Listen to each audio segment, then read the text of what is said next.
가장 많은 질문 중에 하나가 갑상선암 걸리면 유방암도 잘 걸리나요? 자궁암도 잘 걸리나요? 일본에서 여성들이 살 빼는 약으로 사용했던 역사가 있어요. 그때는 그냥 막 처방을 받을 수 있었는데 이걸 과용하다가 심장 문제가 생겨서 많이 죽었어요. 저희 스승님이신 박종쌤은 절대 미역국 먹지 말라고 강하게 말씀하셨는데 사실 생일인데 어떡해요. 미역국 먹어야지.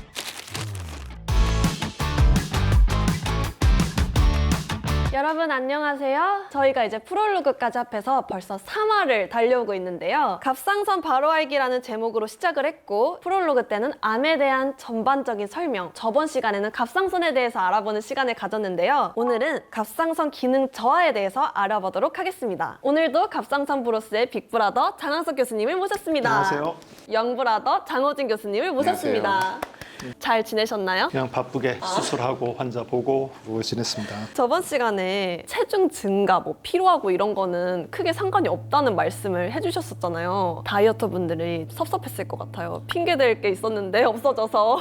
그런 증상이 다 기능 저하 때문에 오는 건 아니라고 설명을 드린 거고 뭐 오해가 있으셨다면 제가 사과드릴게요. 이제 기능 저하가 일어나면 어떤 검사를 하는 게 좋을까요? 갑상선 호르몬을 측정하는 게 가장 우선이겠죠. 갑상선 기능이 떨어져 있는지 정상인지 피검사로서 알 수 있습니다. 피 검사를 하면 딱 바로 나오는 건가요? 그렇죠. 오, 생각보다 간단하네요. 그런데 그렇게 간단한 이야기는 아니고요. 건강검진을 하게 되면 이 사람의 갑상선은 어떤 상태에 있다. 그 정도를 검사를 하는데 그게 이제 원인이 나오지는 않거든요. 그러니까 피검사를 다양한 항목을 해서 왜 이런 일이 생겼을까를 알아야 치료에 더 접근하기가 더 좋겠죠. 치료라고 하는 거는 그렇게 어렵지는 않습니다. 기능 저하만 있으면 부족한 만큼을 채워주면 되죠. 그러니까 그렇게 어려운 일은 아니에요. 그럼 생각보다 완치가 쉬운 건가요? 완치는 잘 안 되고요. 원인을 찾아야 된다 그랬잖아요. 근데 이제 갑상선 기능 저하 중에 아직도 우리가 그 원인이 뭔지를 모르고 현상만 보는 것들도 꽤 있거든요. 요즘 같은 시대에 원인을 몰라서 치료를 못한다는 게 좀 말이 안 되는 것 같은데요? 사진 자료가 보이는데 정상 갑상선이 다 있는 경우가 있고요. 수술하게 되면 갑상선을 다 없애는 경우는 뭐 갑상선이 없으니까 약을 꼭 먹어야 되겠고요. 반이 남아있는 경우는 반만 남아도 우리가 일상생활을 하는데 필요한 정도 호르몬은 나옵니다. 저런 경우에는 대다수는 약을 안 먹어도 되는 거죠. 이렇게 수술이 중요한 원인이긴 한데 가장 흔한 원인은 아니에요. 가장 흔한 원인은 만성 갑상선염이라는 상태인데요. 갑상선 염이라고 하면 염증, 뭔가 곪는다는 이런 뜻인가요? 그렇게 많이 생각을 해요. 근데 사실은 이게 염이라고 붙였지만 자가 면역 질환이에요.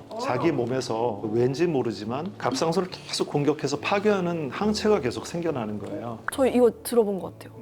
하시모토 갑상선염? 맞습니다. 하시모토 갑상선염은 병의 원인이 자가면역 항체예요. 자가면역 항체라는 거는 왜 생기는지는 알 수는 없지만 본인 몸 스스로 공격한다는 거 똑같은 거니까 그 파괴된 갑상선으로 인해서 저하된 부분이 생기는 거죠. 근데 왜 이름이 하시모토예요? 사람 이름이에요. 약간 장항석 간염 이런 것처럼? 그죠? 하시모토는 1900년대 초반 정도에 아주 이른 시기에 이 병을 발견을 했어요. 근데 그때 학생이었어요. 의과대학 다니는 학생이 이런 병을 발견했는데 그 당시 정도의 시대상이라고 하면, 그리고 일본처럼 이렇게 아르이가 엄격한 이런 사회라고 하면 학생이 발견했는데 그 이름을 붙이기가 쉽지 않았을 거예요. 그때 같으면 교수 이름을 붙여서 뭐 오카모토라든지 하시모토가 아니라 뭐 이런 이름을 붙여서 했을 가능성이 높죠. 근데 그 교수는 학생이 발견했으니까 네 이름을 붙여라 라고 해서 하시모토라는 이름이 병에 남은 거죠. 굉장히 세계적으로 유명한 스토리입니다. 그렇게 한 교수님 함자가 노구치 교수님인데 아, 그 노구치 병원의 노구치. 맞습니다. 베프에서 한 100년 이상 병원을 운영하고 계신 집안이에요. 뭐 한때 일본 왕실 주치 병원이라고까지 알려져 있기도 했고 지금 현재로도 아주 명성이 높은 병원입니다. 그럼 하시모토 병원도 있나요? 애석하게도 하시모토 병원은 없어요. 은혜를 베푼 사람이 복 받은 것 같다 이렇게 생각합니다. 이제 좀 전에 시간이 지나갈수록 기능이 점점 더 저하된다고 하셨는데 그러면은 고령층에 더 많은 건가요? 아주 그렇지는 않고 일반적으로 중년 정도 여성에서 더 많다고 생각이 되는데 젊은 연령에서도 없는 건 아니에요. 맞아요. 제 친구도 갑상선암에 걸린 친구가 있었거든요. 진짜 되게 어린 나이였는데. 이렇게 젊은 나이도 갑상선 염도 생길 수 있고 암도 생길 수 있기 때문에 호발하는 연령층이라고 하는 건 그 연령층이 좀 더 많다는 이야기지 그 외의 나이층에서는 없다는 이야기는 아닌 거니까 특히 여성에 좀 더 많습니다. 왜 여성에 더 많은 건가? 아까 자가면역 항체라는 게 왜 생기는지를 알면 생기면 그걸 딱 치료하면 되잖아요. 근데 그걸 왜 생기는지 모르고 여성에서 많은데 여성에서 왜 생기는지도 모르고 이런 문제가 좀 있는 거예요. 아직 뭔가 파헤쳐야 될 게 엄청 많네요. 맞습니다. 네. 갑상선 치료할 때 호르몬제를 쓴다고 했잖아요. 근데 여자들은 호르몬제라고 하면 뭔가 공포가 있거든요. 뭔가 내 자궁에도 안 좋을 것 같고 유방 이런 데도 안 좋을 것 같은데 혹시 이런 게 영향이 있을까요? 사실 가장 많은 질문 중에 하나가 갑상선암 걸리면 유방암도 잘 걸리나요? 자궁암도 잘 걸리나요? 저도 그 생각이 딱 들 것 같아요. 관련 없어요.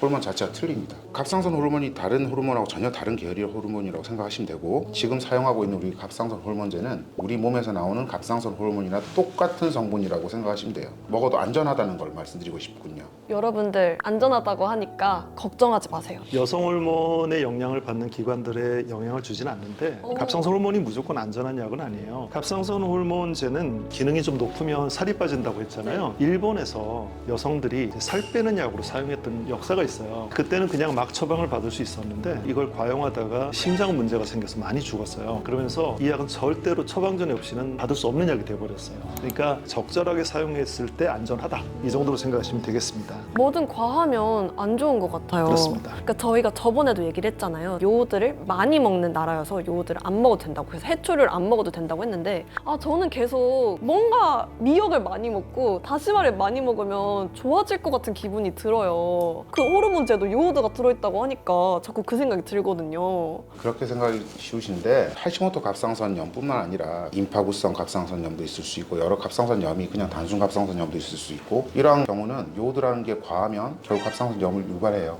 하시모토 갑상선염 요오드 섭취가 많은 나라인 우리나라랑 일본이 가장 많아요. 그걸 우리가 역으로 생각해 본다면 요오드 섭취가 과하면 안 되겠죠. 저희 환자들 중에서 갑상선염 이러면 진짜 아까 MC 연지가 말씀하신 대로 갑상선에 염증이 생기면 항생제를 먹어야 되나요? 이런 질문들도 하시는데 근데 그게 아니라 갑상선 자체가 부어 있다고 생각하시면 돼요. 정상 갑상선을 탄탄한 근육질의 남성이라 생각하고 부은 갑상선을 우리가 그냥 덩치가 크기만 하고 살이 많이 찐 남성이라 어느 쪽이 더 일을 잘할 것인가 이게 또 오해 소지를 살 수 있지만 그렇게 단적으로 예를 한번 들어볼게요. 요오드 섭취를 너무 많이 하는 거는 갑상선염을 유발할 수도 있습니다. 저 사실 저번 방송 이후로 미역을 진짜 많이 먹고 있었거든요. 오히려 끊어야겠네요, 이거. 역시 뭐든 과하면 안 됩니다, 여러분. 수년 전에 호주의 FDA라고 하죠. 그쪽에서 발표를 하나 했어요. 동양계 호주 여성들이 임산부들이 특히 출산 전후에서 너무 과량의 요오드를 복용해서 상당히 위험하기까지 하다. 떠오르는 거 없습니까? 미역국. 맞습니다. 한국계 호주 여성들이 미역국을 많이 먹는 거 보고 충격을 받은 거예요. 놀란 거예요. 그래서 저건 위험하기까지 하다. 그래서 조금 더 자제를 해야 되겠다라는 코멘트를 했었어요. 그리고 요새는 없어진 것 같습니다. 한동안 어떤 유행이 있었냐면 애기들 건강에 좋다고 애기 분유를 다시마 우린물에다 타서 먹였어요. 제가 슬라이드 하나 준비했는데 다시마라고 하는 게 사실은 단위 그램당 가장 많은 요오드를 함유하고 있는 식품입니다. 그런 거를 우려서 애들을 먹였다. 더구나 갓난 아기들을 먹였다. 그거는 상당히 위험할 수 있어요. 역시 뭘 할 때는 뭔가 제대로 알고 해야 된다는 생각이 들어요. 사실 모르셔서 우리 아이한테 좋다고 하니까 그렇죠. 하신 거잖아요. 근데 그렇게 했을 때 더 안 좋은 결과를 불러일으킬 수도 있다고 하니까 정말 이거는 저희 세 명이 더 열심히 정확하고 좋은 방법을 알려드리는 게 좋을 것 같습니다. 그러면 끝으로 갑상선을 위해서 피해야 하는 음식 또는 좋은 음식 어떤 게 있을까요? 그런 거 진짜 딱히 없고요. 그래도 저희 그 진료실 밖에 나온 있잖아요. 잔소리. 여기서 잔소리 해주세요. 잔소리. 제가 설명드리자면 저희 스승님이신 박종 쌤은 절대 미역국 먹지 말라고 막 강하게 말씀하셨는데 사실 생일인데 어떡해요. 미역국 먹어야지. 진짜 뭐 외식을 할 때 국이나 찌개를 먹어도 다시마는 꼭 들어가겠죠.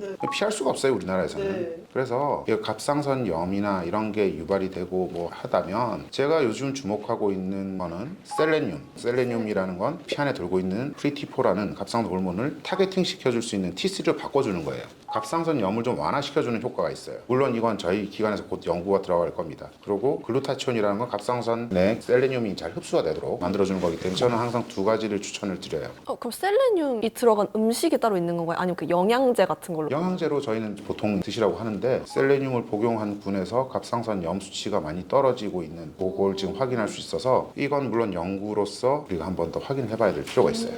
근데 지금까지 밝혀진 바로는 프리티포라는 비활성 호르몬을 활성 호르몬으로 바꿔주는 T3를 바꿔주는 역할을 하고 있다는 거는 정설입니다. 그리고 뭐 추가적으로 뭐 비타민 D라든가 면역력을 올려주는 그런 것들 사실 필요하겠죠. 그러면 피해야 하는 음식은 해초류? 그리고 십자화가라는 뭐 양배추 이런 것들을 피하는 게 좋다고 하는데 사실은 식사에 나오는 걸 그렇게 제한해서 먹을 필요는 없다고 생각합니다. 과하게 그것만 1년 365일 먹을 건 아니니까요. 식사에 나오는 정도는 골고루 드셔도 상관없을 것 같아요. 오늘 말씀도 저희 구독자 여러분들께 꽤 많은 도움이 됐을 거라고 생각하는데요. 두 분 오늘도 너무 고생하셨고 다음 시간에는 더 유익한 소리로 돌아오도록 하겠습니다. 혹시 교수님들 구독과 알림 설정 부탁드려도 될까요? 네, 네. 당연히 좋아요. 구독. 알림 설정까지 부탁드립니다. 여러분 다음 시간에 만나요.